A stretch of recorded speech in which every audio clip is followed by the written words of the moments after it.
पढ़ांगा बहुत ही सोरो है क्या गुरु जी जालोर का इतिहास बहुत ही आसान है रे। नमस्कार नमस्कार सभी को नमस्कार। आइए आप सभी का स्वागत है हमारे YouTube चैनल ज्ञान गंगा में। आज हम देखते हैं बहुत ही सोरो सो टॉपिक, सरल सो टॉपिक है जालोर के चौहान। जालोर के चौहान बहुत ही सरल टॉपिक है, बहुत ही सोरो टॉपिक है, एक नंबर का टॉपिक है, एवन टॉपिक है। जालोर के चौहान देखते हैं। सबसे पहले ये अपना राजस्थान हो गया और यहां पर पड़ता है क्षेत्र जालोर।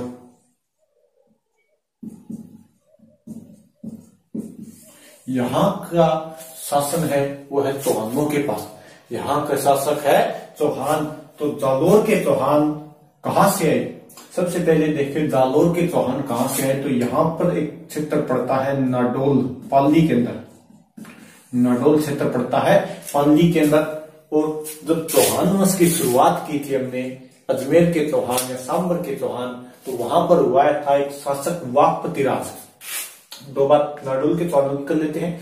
वाकपतिराज प्रथम, चंदनराज का पुत्र था वाकपतिराज प्रथम। उसी का पुत्र था लक्ष्मण सिंह, उसी का पुत्र था लक्ष्मण। और इस लक्ष्मण ने नाडोल के चौहानों की स्थापना की। लक्ष्मण ने कहा के चौहानों की स्थापना की? नाडोल के चौहानों की। और यहीं पर एक शासक बनता है अल्हण। और इस अल्हण का पुत्र था कीर्तिपाल। अल्हण का पुत्र हो गया कीर्तिपाल। और कीर्तिपाल अल्हण से कहां चला जाता है? जालोर। और जालोर में आकर चौहान वंश की स्थापना करता है। तब 1181 ईस्वी के अंदर, यानी जालोर के चौहानों का संस्थापक हो गया कीर्तिपाल 1184। कीर्तिपाल 1181 ईस्वी के अंदर, 1181 ईस्वी के अंदर कीर्तिपाल। और नाडोल के चौहानों का संस्थापक हो गया लक्ष्मण। अब देखिए यहां पर दो दुर्ग है। पहले हम दुर्गों के बारे में देखेंगे। दो बातें दुर्गों की कर लेते हैं। पहला दुर्ग ये हो गया,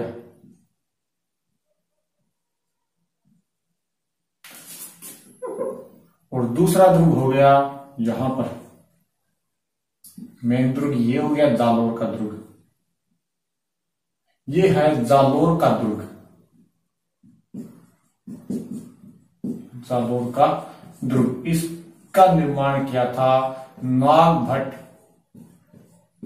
प्रथम ने 730 से 60 ईस्वी के अंदर। गुर्जर प्रतिहार शासक नागभट्ट प्रथम 730 से 760 ईस्वी के बीच में इसका निर्माण किया था नागभट्ट प्रथम ने जालोर दुर्ग का। ये है सिवाना दुर्ग, सिवाना दुर्ग। इसका निर्माण किया था वीर नारायण पंवार ने। वीर नारायण पंवार 954 ईस्वी के अंदर। सुनाम पर्वत के ऊपर है, सोनगिरी पहाड़ी पर होने के कारण इन्हें कहा जाता है सोनगरा। कहा जाता है सोनगरा चौहान। सोनगिरी पहाड़ी के ऊपर है या सुनाम पर्वत के ऊपर इनकी कुल देवी है आशापुरा माता। ठीक है, बाद में दिखा भी दूं।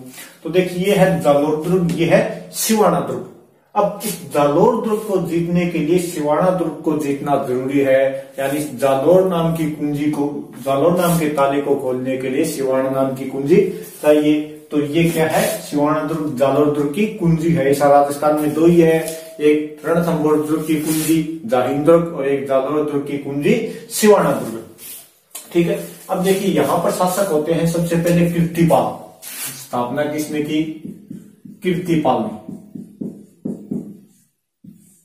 1181 ईस्वी के। महान शासक है, महान शासक है। तो इसे नेणसी क्या लिखता है? नेणसी से लिखता है कि कीचू एक महान शासक है। यानी कीर्तिपाल को नेणसी क्या लिखेगा? महान शासक।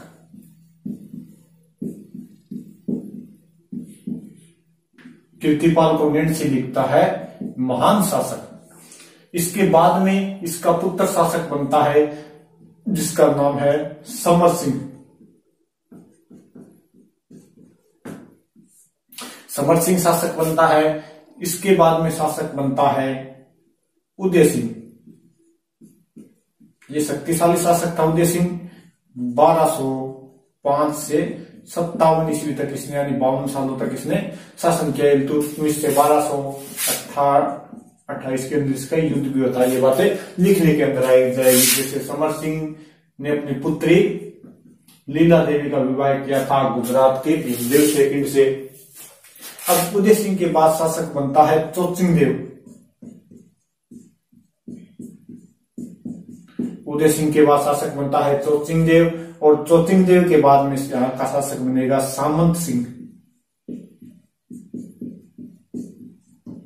और सामंत सिंह का पुत्र है जो जालोर का मेन शासक है, उसी को आज हम पढ़ेंगे। उसका नाम है कन्नड़ देव।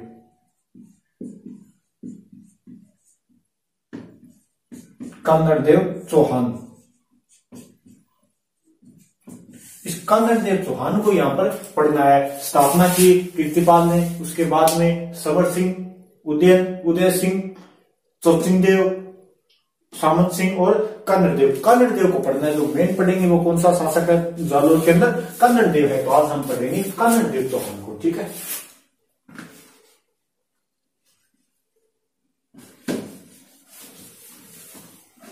आज पढ़ेंगे जालोर के कन्नड़ देव चौहान को।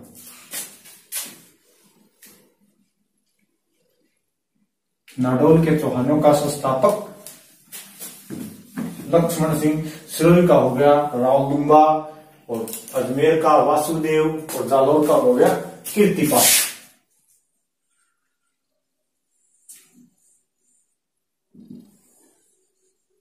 ये अपना राजस्थान हो गया। यहां पर दुर्ग है, वो दुर्ग यहां पर ले आता हूं मैं, जालोर दुर्ग। ये दुर्ग है जालोर और यहां का शासक कौन है? कन्नड़ देव। कन्नड़ देव। अब देखते हैं, सबसे पहले देखते हैं कि हमें कन्नड़ देव के बारे में जानकारी कहां से मिलती है। कोई ऐसे स्रोत या ऐसे कोई ग्रंथ, ऐसी कोई पुस्तक जिससे हमें कन्नड़ देव के बारे में जानकारी मिले, तो वो स्रोत देखते हैं। तो एक आता है कन्नड़ देव प्रबंध। कन्नड़ देव प्रबंध। एक है कन्नड़ देव प्रबंध, जिसकी रचना की थी पद्मनाभ ने।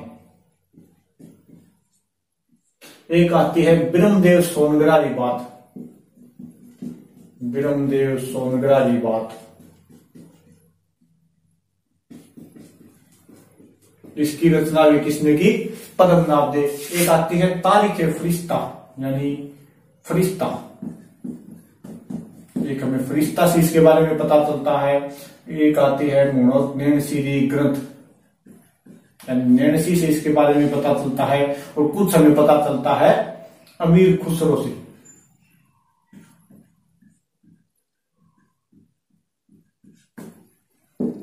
एक, दो, 3, 4 और 5, यानी 5 स्रोत हो गए जिससे हमें पता चलता है कन्नड़ देव के बारे में। तो याद कर लेना, कन्नड़ देव प्रबंध और ब्रह्मदेव सोनग्राही बात किसने लिखी? ये लिखी है पद्मनाभ ने। फरिश्ता, तारीख फरिश्ता, ये फरिश्ता का ग्रंथ है। इसके बारे में फरिश्ता की जानकारी मिलती है नैणसी ख्यात और अमीर खुसरो। इससे हमें जानकारी मिलती है कन्नड़ देव के बारे में, ठीक है। अब देखिए, यहां पर शासन है कन्नड़ देव का, और कन्नड़ देव के समय दिल्ली का शासक है अलाउद्दीन खिलजी। कन्नड़ देव का शासन काल 1305 से 11। अब यहां पर दिल्ली का शासक है अलाउद्दीन खिलजी। अलाउद्दीन खिलजी बहुत ही ताकतवर शासक, बहुत ही खतरनाक शासक है, डेंजर शासक है। अलाउद्दीन खिलजी यानी 47 से मान लीजिए। अब अलाउद्दीन खिलजी को जाना है, यहां पर पड़ता है गुजरात। अलाउद्दीन खिलजी को जाना है गुजरात के अंदर, और गुजरात में जाएगी तो बीच में शासन किसका आता है? कानड़ जी का। बीच में शासन आता है कानड़ जी का, बीच में राज्य अलग हो कानड़ जी को, अगर अलाउद्दीन खिलजी की सेना गुजरात जाएगी। अब नियम ये है कि जिस भी राज्य से कोई सेना गुजरेगी तो सेना के साथ पैदल हाथी घोड़े पैदल सिपाही होंगे, तो उनसे जाएगी तो फसल वगैरह का बहुत नुकसान होगा। तो जिस भी राज्य से गुजरेगी उसके राजा को या तो मुआवजा दे या उससे सहमति पत्र प्राप्त करे, उससे सहमति प्राप्त करे। जैसे अपने अगर कोई चीन की सेना पाकिस्तान में जा रही है, भारत से होकर जाएगी तो उसे भारत से इजाजत लेनी पड़ेगी। वैसे अलाउद्दीन खिलजी ने कानड़ जी से पूछा कि हमें गुजरात जाना है, रास्ता दे। कानड़ जी भाई साहब सीधा ही मना कर दियो, बोले पग ही ना मिल दे, काट दूंगा, पग मिलता नहीं। कानड़ जी मना कर दियो, बोले अगर पग भी मिल गया तो पग ही काट दूंगा। अलाउद्दीन ने विश्वास ही को नहीं, विश्व जवाब आ गया। अलाउद्दीन ने विश्वास को नहीं, विश्व जवाब भी आ जाओगे। कानड़ जी भी कह रहे हो कि मैं राज्य में पग ना मिल दी, पग ही काट दूंगा। बोले क्यों? बोले क्यों तो यो फिर एक तो तेरी फैमिली बढ़िया बनी, एक तो चिमना की तो अखबार में न्यूज आ रही, एक तुम खुद तुम बड़ी आदमी कोई, दूसरा में लुगैया में यहाँ पर 1300 3 को 7 हो गया है, दूसरा में लुगैया पर तुम जल्दी नजर रखे, दूसरा में लुगैया गेल फिर तुम। दूसरी बात थे मंदिर टुड़वाओ, गाय कटवाओ, बड़ी आदमी को नहीं तो तुम पढ़ने का दर्जा मेरा जेल नहीं। कानड़ जी साफ मना कर दियो। अब भाई अलाउद्दीन मना कर दियो, कोई बात नहीं कर दियो। अलाउद्दीन तो चित्तौड़ हो गई, गुजरात चले। ठीक है, अब चले गए गुजरात, चले गए गुजरात में सोमनाथ की लूट गई, सोमनाथ को शिवलिंग वगैरह लूटे, वहां मंदिर वगैरह लूटे। और अंतिम अलाउद्दीन को सेनापति हो नुसरत खान और उलूप खान। तो नुसरत खान तो बड़ा रण संबोधन सौंप दियो, यहाँ पर था उलूप खान।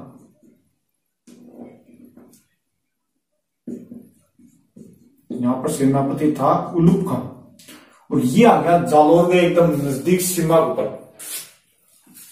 जालौर की सीमा पर आ गया, कानड़ जी ने पतो चालो, बोले आ गया, मना करिया ने फिर भी आ गया। तो कानड़ जी आपका सेनापति ले गयो जेता और देवड़ा। जेता और देवड़ा 2 सेनापति ले गयो, और उलूप खान ने अच्छा धोया, अच्छा डील सर्विस करी, खूब डील सर्विस करी। और कुछ टुकड़ा लूट लिया, वाले 5 टुकड़ा होता शिवलिंग लूट लिया और वापस बता दिया गुजरात। फिर भाई उलूप खान ने बिना करो तो हम तो जागे हो अलाउद्दीन खिलजी कर बोले रोयो, बोले मार तो कानड़ जी या करी जागे। अलाउद्दीन खिलजी का आगे रोयो, बोले मार तो कानड़ जी या करी। अलाउद्दीन बोले तो करो सेना तैयार, अब की बार आक्रमण कानड़ जी के लिए होगा। अब आक्रमण कहां होगा? कानड़ जी के ऊपर होगा। तो वो लोग खा गए। अब 8वीं अलाउद्दीन की सेना चाली 1305 की बात है। 1305 की बात है। सेनापति था ऐन उल मुल्क मुल्तानी। ऐन उल मुल्क मुल्तानी वो सेनापति ले गया हम सेना और साले कानड़ दिखाने। 1305 ईस्वी के अंदर क्या हुआ? कानड़ जी और ऐन मुल्क मुल्तानी के बीच होगी संधि। ठीक है, 8 तक तो बात सेम है, लेकिन इन बाद में अलग अलग इतिहासकार अलग अलग वर्णन दे दिया आपको। अपना पढ़िया एक तो पढ़िया आपा फरिश्ता और एक पढ़ियो नेणसी। फरिश्ता तो यह बात कह कि 8वीं संधि होगी। संधि के बाद में कानड़ जी चले गए अलाउद्दीन खिलजी के दरबार में। कानड़ जी कहां चला गया? अलाउद्दीन खिलजी के दरबार में। कानड़ जी आ गए अलाउद्दीन खिलजी के दरबार में। 1305 के अंदर संधि होगी ऐन मुल्क मुल्तानी और कानड़ जी के बीच, और कानड़ जी कटा गयो अलाउद्दीन खिलजी के दरबार में। दिल्ली आ गयो। अब दिल्ली आ गयो एक दिन छांटो मार लगा दोनों कानड़ जी अलाउद्दीन खिलजी के कानड़ जी नुकसान खातर बोले आज पूरे हिंदुस्तान में ऐसा कोई भी शासक को नहीं जो मेरो सामना कर सके। कानड़ जी सुनियो बोले एक बार के अलाउद्दीन ने बोले आज पूरे हिंदुस्तान के अंदर ऐसा कोई शासक को नहीं जो मेरो सामना कर सके। कानड़ जी बोले एक बार दोबारा बोली अलाउद्दीन बोले बोल दी दोबारा, बोले आज पूरे हिंदुस्तान में ऐसा कोई भी शासक नहीं है जो मेरा सामना कर सके। कानड़-दे ने अलाउद्दीन को वहां दे दी चुनौती। कानड़-दे बोले तू गलतफहमी में जी रहे, तू के लिए गलतफहमी में जी रहे, मानी बात तू तकड़ो है, लेकिन मैं तने चुनौती देऊं, मैं तने चुनौती देऊं, तू आदि जालौर में। बोले जालौर कहा, बोले सुकड़ी नदी किनारे, यानी जालौर कहाँ है, सुकड़ी नदी के किनारे। आदि के सुकड़ी नदी किनारे सुखा के बांट दिया। बताओ कानड़ दे हाथों में अलाउद्दीन खिलजी ने युद्ध की चुनौती दे गए और कहा आगे जालौर आ गए। यह बात कौन बोल रहे, फरिश्ता। फरिश्ता बोल रहे हैं कि कानड़-दे अलाउद्दीन खिलजी के दरबार में अलाउद्दीन खिलजी ने ही चुनौती देकर वापस कढ़ा गयो, जालौर आ गए। लेकिन यह बात जचना नहीं कोई, अलाउद्दीन खिलजी के दरबार में खुद ने ही वे चुनौती देकर वापिस आ जाए। लेकिन फरिश्ता बोल रहा था, याद रखेंगे फरिश्ता के अनुसार। अब नेणसी इतनी बात हट तक रखो, बाद में युद्ध सबको सेम है। अब नेणसी बात में अलग ही जोड़ रहे हैं। नेणसी संधि तक तो ठीक है, लेकिन बाद में बोल रहे हैं प्रेम संबंध। नेणसी वो जो संधि होगी 1305 में, लेकिन कानड़-दे खुद को लियो, कानड़-दे बढ़िया सो होना बेटो हो, कानड़-दे पुत्र हो ब्रह्मदेव, और ब्रह्मदेव चले गयो अलाउद्दीन के दरबार में। ब्रह्मदेव अच्छो हट्टो कट्टो होशियार नौजवान ब्रह्मदेव, और एक अलाउद्दीन की पुत्री ही अच्छी हट्टी कट्टी होशियार फिरोजा। अलाउद्दीन की पुत्री का नाम हो फिरोजा, और फिरोजा और बीच ब्रह्मदेव के बीच में नेणसी बता रहे हैं प्रेम संबंध। नेणसी बता रहे हैं फिरोजा और ब्रह्मदेव के बीच में प्रेम संबंध।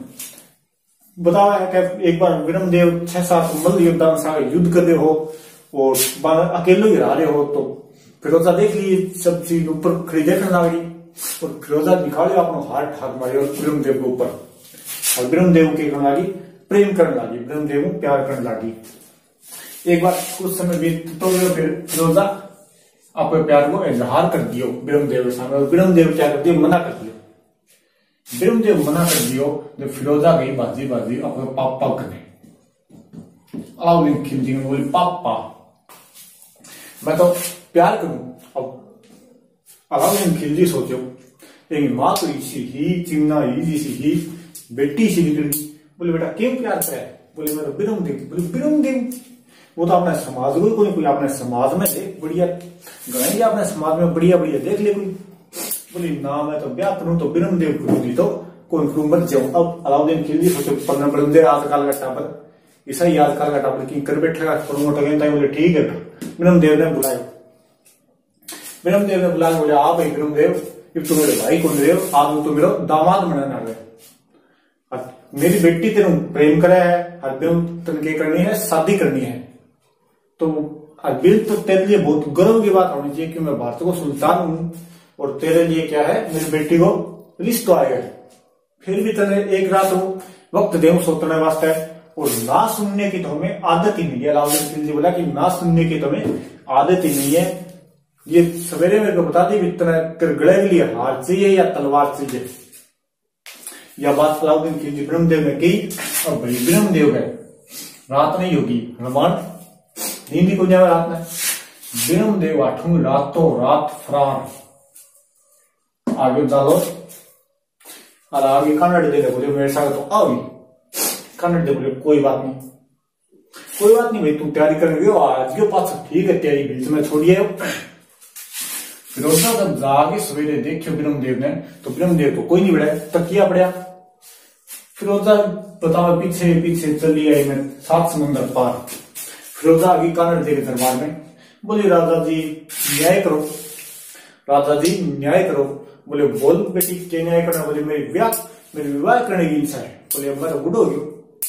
फिरोजा बोली सुसरोजी थे भी के बात करो, मैं सारा पुत्र ब्रह्मदेव, बहुत मजाक किया थे, मैं सारा पुत्र ब्रह्मदेव, शादी करने की इच्छा है। ब्रह्मदेव ने बुलाया, बोले उसके बाद कोई कांड करिए। बोले नाम में तो छुट्टी कौन सी। बोले तो यार फिरोजा तुम विवाह को प्रस्ताव ले। बोले मैं तो कौन करूं, क्योंकि गैर जाति विवाह है, अपने समाज में को नहीं, मैं तो अपने समाज में करूंगा। अब कन्नड़ देव मना कर दिए भाई वो खुद को मिल रहा है तो मैं दबाव कौन डाल सकूं।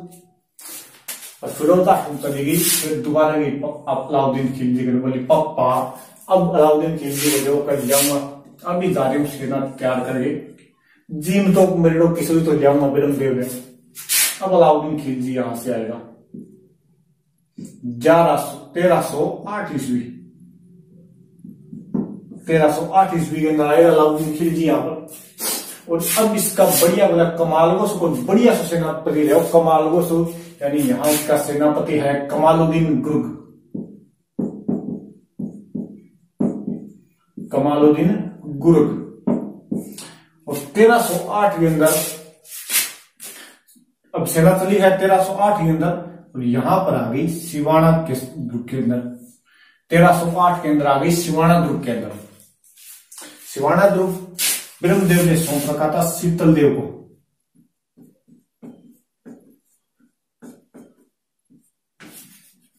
सिवाना दुर्ग ब्रह्मदेव ने सौंप रखा था शीतल देव को, इसका कोई रिश्तेदार था। और शीतल देव वो एक सेनापति हो बावला,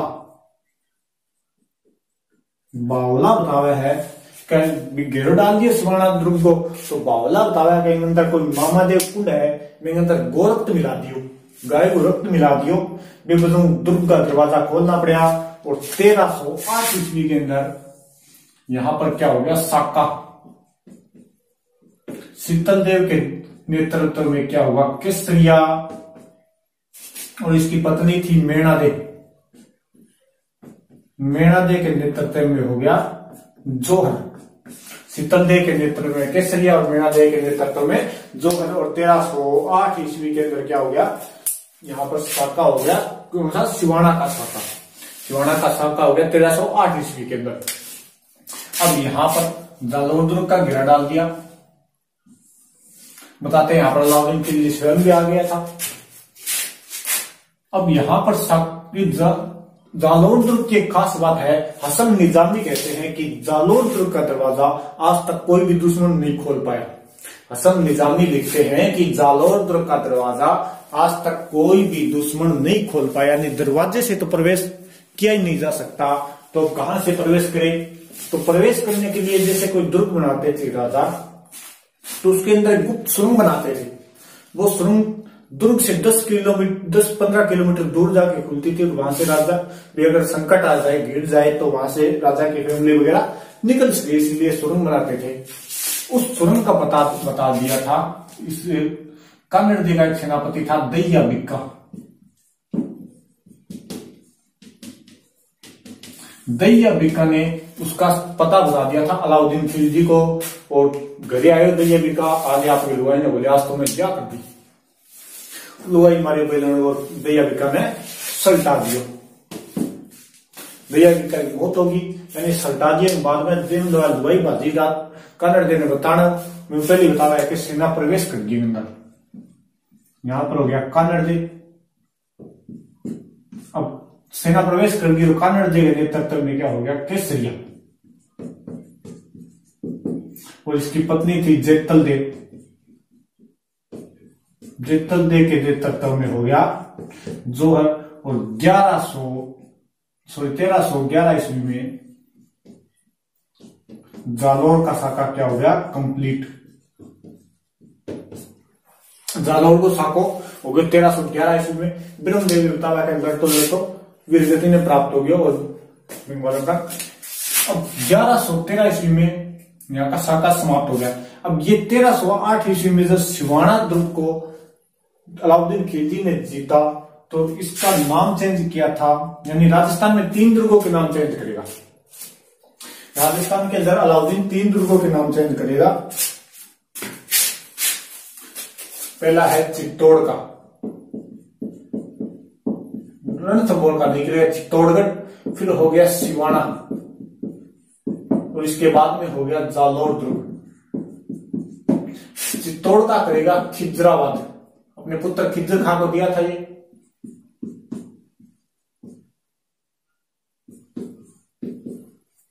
चित्तौड़ का नाम कर दिया खिजराबाद। सिवाना का, जालौर का नाम करेगा जलालाबाद। और सिवाना का नाम करेगा खेराबाद। देखो याद कैसे रखो, यहां पर ई की मात्रा आ रही, यहां पर भी ई की मात्रा आ रही, कोई दिक्कत नहीं। चित्तौड़ आ रहा है, यहाँ पर खिजराबाद आ रहा है, और यहाँ पर जैसे जालोर जैसे जलालाबाद, और सिवाना वाला याद रह जाएगा भाई। एक ही बता, सिवाना का नाम खेराबाद, तो यहां पर सिवाना का नाम कर दिया खेराबाद। जालोर का नाम बदलकर कर देगा जलालाबाद। और यहां पर एक बस्ती बनवाई थी अलाउद्दीन खिलजी ने, और उसके ऊपर तोप रख दी, तो वो हुई तोप मस्जिद। 1311 ईस्वी में यहाँ का शाखा समाप्त हुआ। जालोर का नाम कर दिया जलालाबाद। यहाँ पर अलाउद्दीन खिलजी ने क्या बनवा दी, तोप मस्जिद बनवा दी। और बिरमदेव को सिर काट के बतावा दे गए हो, फिरोजा और फिरोजा ले जाके दे दियो। फिरोजा यमुना नदी के किनारे, यमुना नदी के किनारे वे सर्गो के करियो, दाह संस्कार करियो हिंदू रीति रिवाजों, और खुद यमुना नदी में कूदिए, सुसाइड कर दी। ठीक है, ध्यान देगी।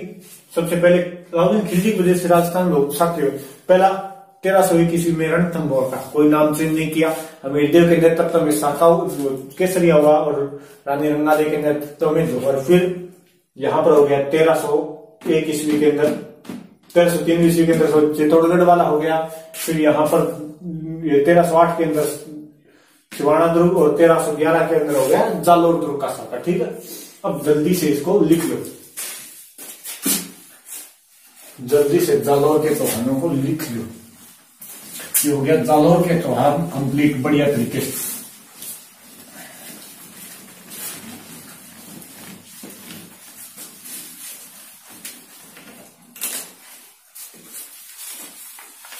जालोर का चौहान बढ़िया तरीके से कंप्लीट हो गया, लिख लो। सबसे पहले लिखो जालोर दुर्ग, 2 बात जालोर दुर्ग की लिख लो।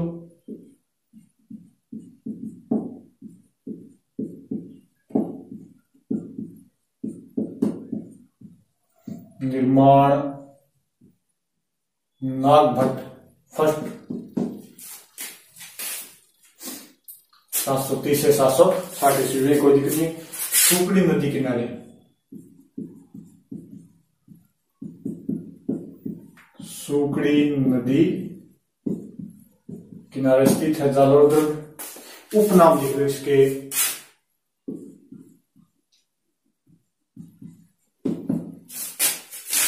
सुवर्णगिरी, उपनाम है सुवर्णगिरी। जालोर को बोला जाता है जवालीपुर, जवालीपुर, यानी जवाली ऋषि की तपोभूमि होने के कारण जालोर को जवालीपुर भी बोला जाता है। यह ऋषि जवालीपुर की क्या है, जवाली ऋषि की तपोभूमि है, तो इसे जवालीपुरी बोला जाएगा। हसन निजामी लिखता है, हसन निजामी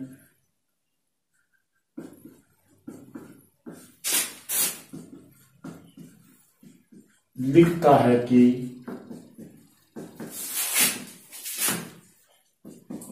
जालोर दुर्ग का दरवाजा आज तक कोई नहीं खोल पाया।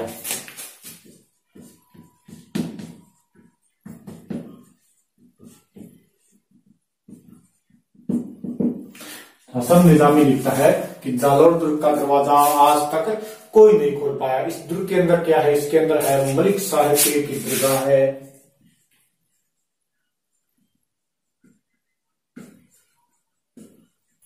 मलिक साहब पीर की दरगाह है, ब्रह्मदेव की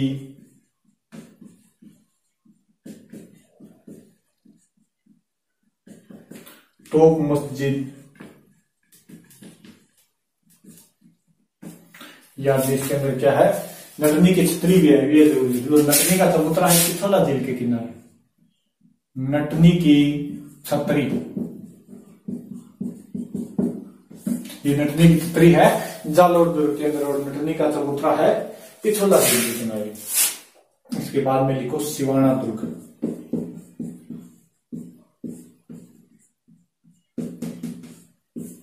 निर्माण करवाया था वीर नारायण परमार।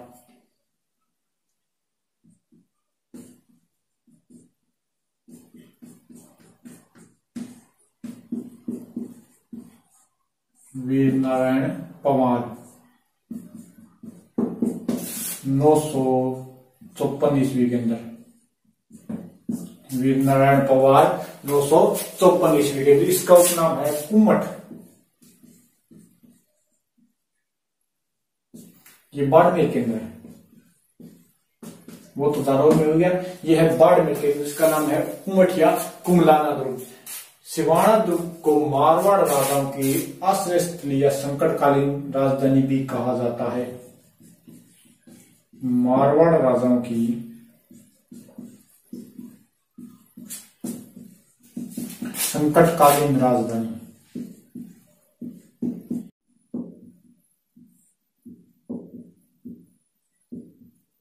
क्योंकि यहाँ पर मालदीव भी आया था, सुंदरसेन भी आया, यानी मारवाड़ के राजाओं को संकट होता तो वो कहाँ जाते, सिवाना दुर्ग में आ जाते। संकटकालीन राजधानी या आश्रय स्थली या संकटकालीन स्थली भी ये कहा जाता है। अब देखिए जालौर के चौहान,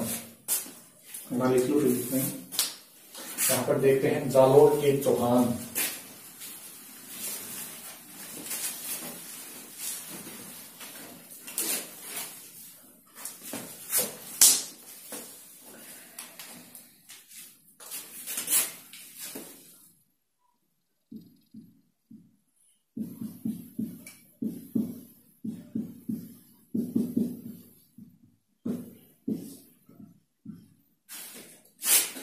जालौर के चौहानों का संस्थापक है कीर्तिपाल।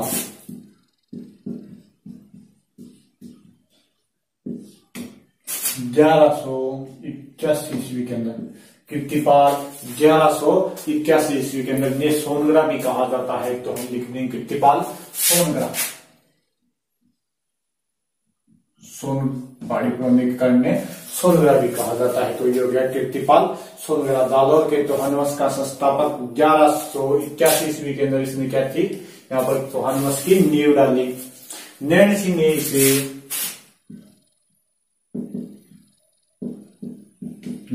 इसे एक महान राजा कहा है। महान राजा, किंतु एक महान राजा, यानी कीर्तिपाल को क्या कहा, नैन सिंह ने महान राजा कहा है।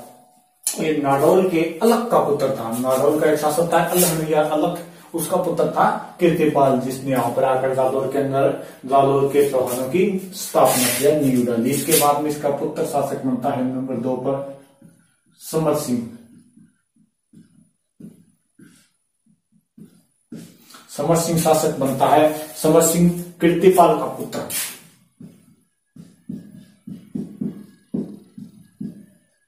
कीर्तिपाल का पुत्र हो गया। अपनी पुत्री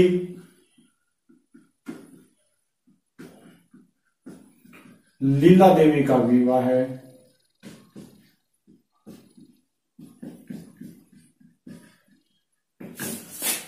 गुजरात के शासक, गुजरात के चालुक्य शासक है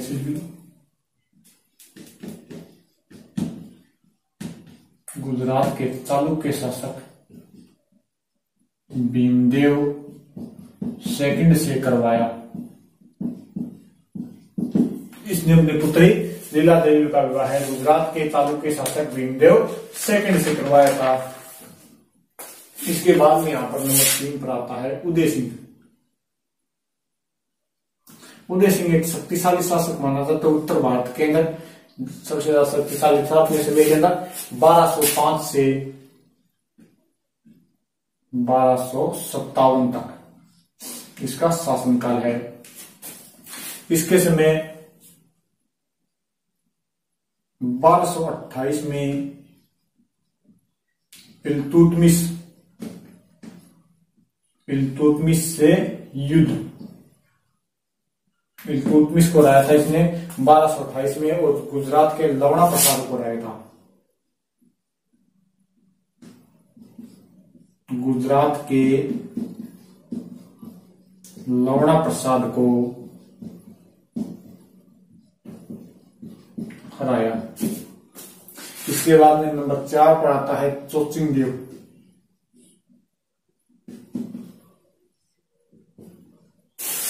1257 से 1282 तक, 1257 से 1282 तक। इसके समय में नसीरुद्दीन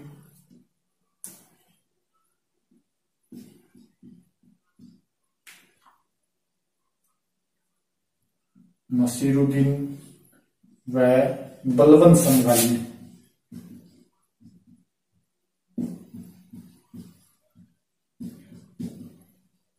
नासरुद्दीन व बलवंत का समकालीन था ये चोचिंगदेव। इसके बाद में लिखो, इसके बाद में आ जाएगा सामत सिंह।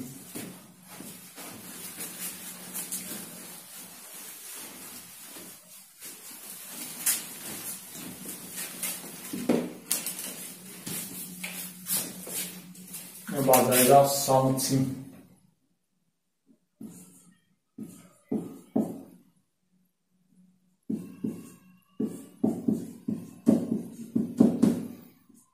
बारह सौ 82 से 1305।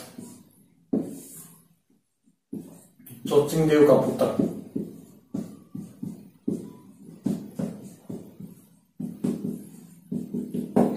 चोचिंगदेव का पुत्र था और इसके समय 1191 में जलालुद्दीन खिलजी का हमला हुआ था।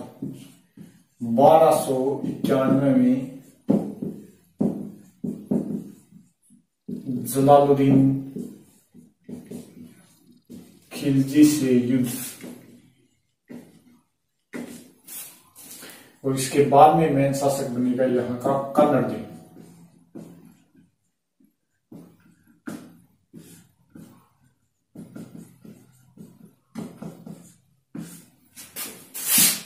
तेरह सौ 5 से 1311 ईस्वी तक यहाँ के चौहान का सबसे शक्तिशाली शासक है।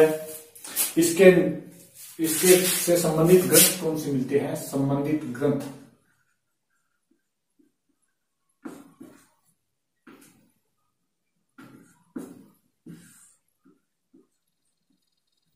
इससे संबंधित ग्रंथ देखें तो एक मिलता है कन्नड़देव प्रबंध।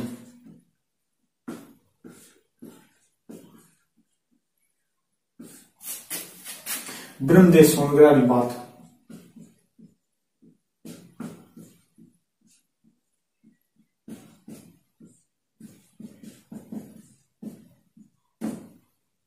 ये दोनों ही लिखे थे पद्मनाभ ने।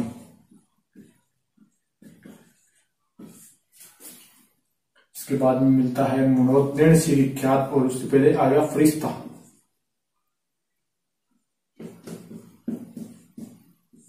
फरिश्ता का ग्रंथ था तारीख-ए-फरिश्ता।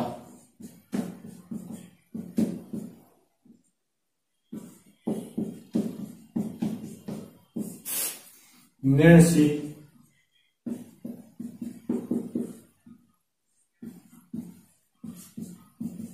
मोहनों नैणसी विख्यात।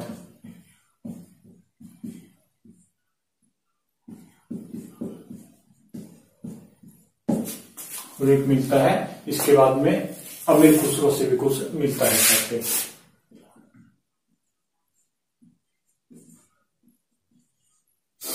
अब देखो, फरिश्ता के कन्नड़ प्रबंध के अनुसार गुजरात जाते समय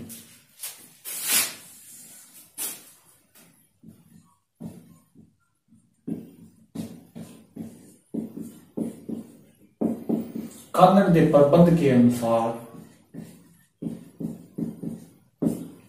देखिए कन्नड़ प्रबंध क्या लिखता है कि गुजरात, इसके अनुसार अलाउद्दीन खिलजी की सेना 1298 में गुजरात जा रही थी के अनुसार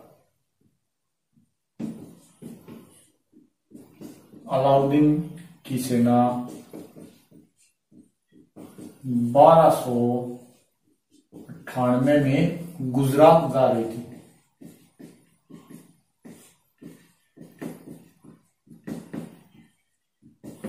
बारह सौ 1898 में कहा जा रही थी गुजरात कन्नड़देव ने रास्ता नहीं दिया।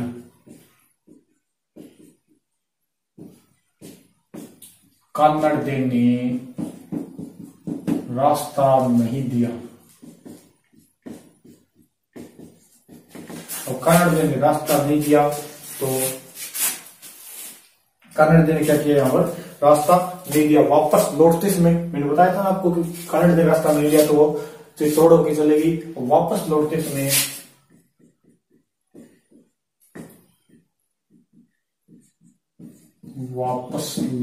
समय जालोर के पास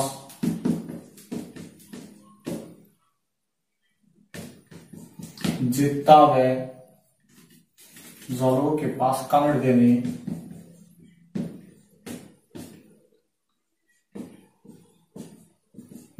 जिता व देवड़ा के नेतृत्व में आक्रमण कर दिया।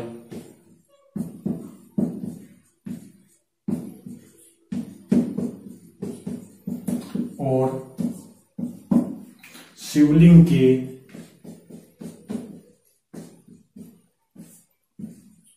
5 टुकड़े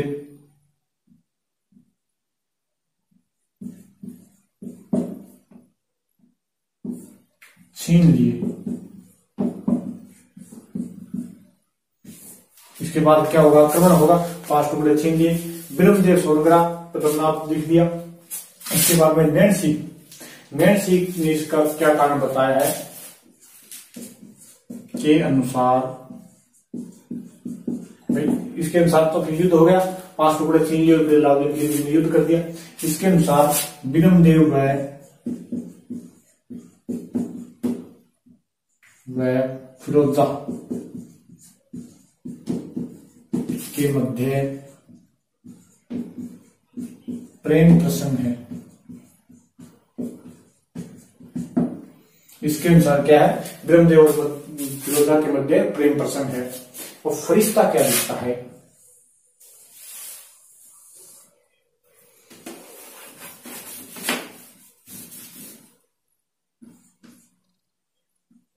फरिश्ता के अनुसार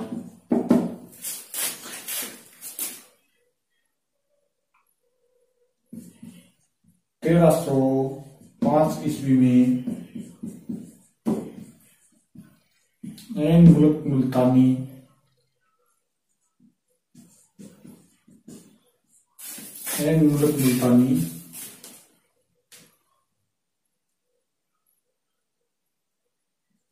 को अलाउद्दीन ने कन्नड़ देव को लाने भेजा। संधि के तहत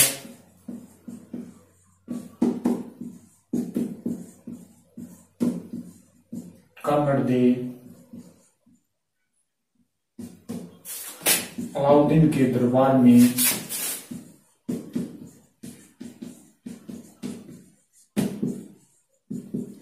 आया और चुनौती देकर चला गया। ये बात लिख रहा है फरिश्ता। ये बात कौन लिख रहा है, फरिश्ता। चुनौती देकर वापस चला गया। अब आगे युद्ध होगा। 2 शाखे होंगी, सिवाड़ा का शाखा और जालोर का शाखा।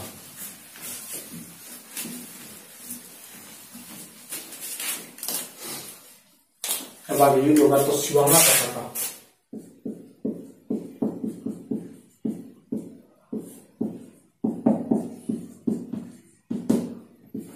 कब, 1308 ईस्वी के अंदर। 1308 ईस्वी के अंदर। अब सिवाड़ा को जालोर दुर्ग की कुंजी भी बोला था, तो आपको बता दिया। तो यहां का नेतृत्व किया था, यानी वो क्या था, शीतल देव ने। शीतल देव ने यहाँ का क्या किया था, नेतृत्व किया था। अब शीतल देव का सेनापति था बावला।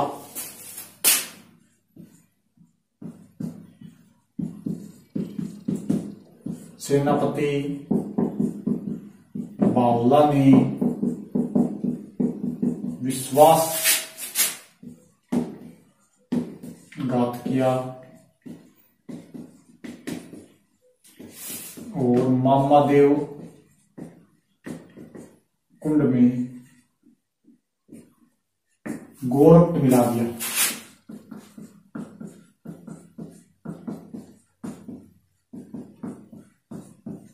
इसके बाद में यहां पर साका होगा, तो फिर साका हो गया था 1308 ईस्वी के अंदर। केसरिया किया था यहां पर शीतल देव ने, और जोहर किया था मैणा देवी। शीतल देव की पत्नी थी मैणा देवी, और सेनापति वो हो गया कमालुद्दीन गुर्ग। इसके बाद में सिवाना का नाम बदलकर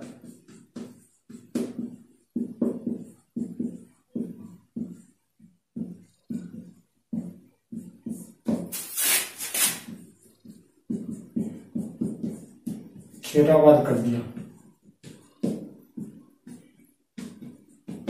ध्यान रखना, सिवाना का नाम बदलकर क्या किया था, खेराबाद कर दिया था। इसके बाद में देखो जालोर का शाखा।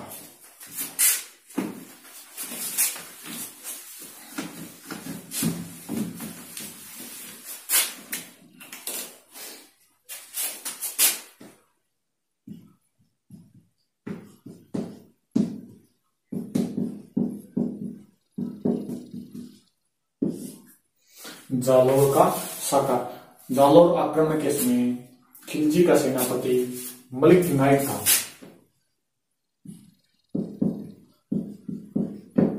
जालोर आक्रमण के समय अलाउद्दीन खिलजी का सेनापति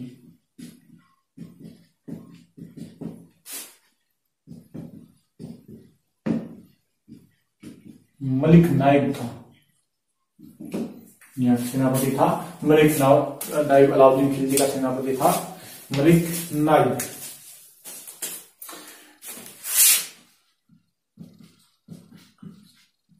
कांगड़ देव नेतृत्व किया था यहाँ पर कांगड़ देव।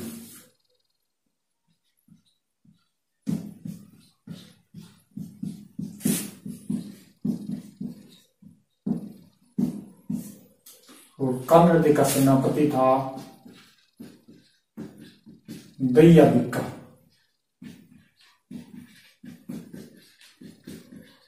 दैया बिक्का ने क्या किया था, विश्वासघात।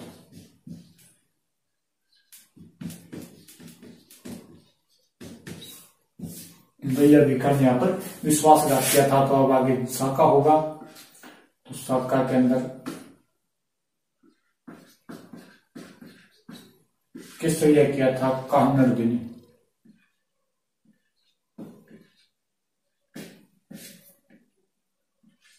कान्हड़ ने केसरिया किया। जोहर पत्नी किया था पत्नी जेतल देवी। और आक्रमणकारी अलाउद्दीन खिलजी हो गया। अब लिखो बिरमदेव।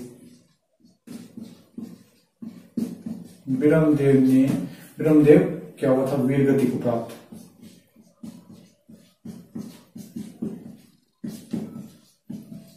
कुछ किताबों में मिलता है कि ब्रह्मदेव ने अपना सिर अपनी यानी यहाँ के चौहानों की कुल देवी थी आशापुरा माता को अर्पण कर दिया था अपना सिर। कुल देवी लिख लो इनकी।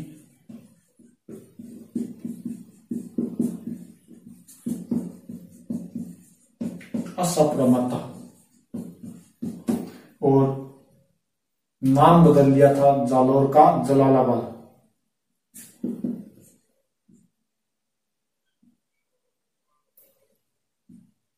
अलाउद्दीन खिलजी ने नाम बदलकर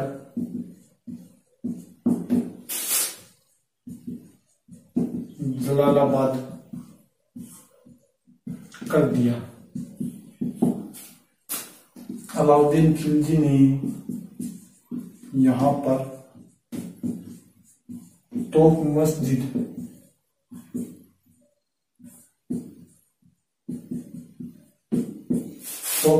बनवाई। जो राजस्थान की दूसरी मस्जिद थी।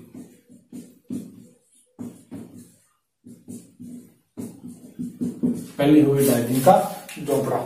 इसके बाद में कानड़ दे का भाई था, एक बचा था मालदेव सोनगढ़, जिसे अलाउद्दीन खिलजी ने दुर्ग सौंप दिया था। उसने क्या किया था, आत्मसमर्पण कर दिया और यहाँ का दुर्ग सौंप दिया था मालदेव सोनगढ़ को। मुछाला नामदेव भी उसे बोला जाता है। ओके, थैंक यू, ये कंप्लीट हो गया। थोड़ा शेयर कर देना, लाइक कर देना, चैनल को सब्सक्राइब कर लेना। Okay, thank you, bye.